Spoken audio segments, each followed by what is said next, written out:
Hi, thank you for joining us.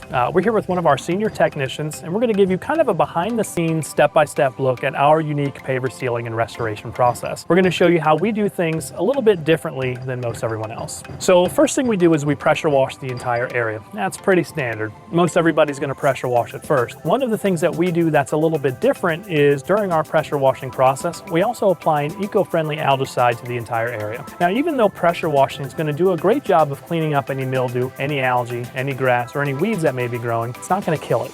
And unless you kill it, it's just going to grow back. So that's why we do the algicide. It's going to ensure that the mildew, the algae, it's going to kill it on contact so it doesn't just rapidly regrow. Next step is we resand the entire area. We do a wet sanding method which ensures that the sand is packed all the way down nice and tight to the bottom of the joint without any air pockets. We sweep off the area, we blow off the area, get rid of any debris that may be left on the surface. Then we inspect the entire area. Now when we inspect it, we're going to look to make sure that all the sand joints are nice, even, and uniform. We didn't miss anything, and if we've got any touch-ups to make, now's our chance. We'll make whatever touch-ups are necessary. Once we're confident that everything looks as good as it can possibly look, well, then and only then do we move on to the sealing portion of the process. Now even when we seal, we do that a little bit differently as well. See, I'm not just going to put a light dusting of sealer on the surface. If I did, it'd look great, but chances are you'd have to have it redone in another year or so. So we do very, very heavy, what I call flood coats of sealer. Basically, we put that sealer down so heavy, it's going to cause that sealer to puddle up and pool up in between the paver joints. So this way, all that sand is going to absorb the sealer, so when it dries, that sand dries hard as a rock. It's going to minimize what washes away when we get those inevitable heavy rains.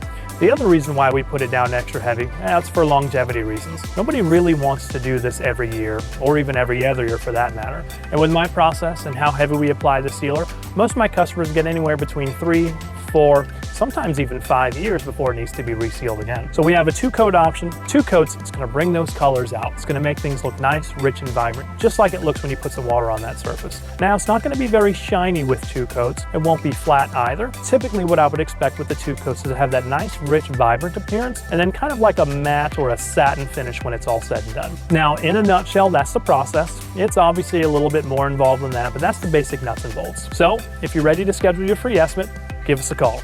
Thank you very much.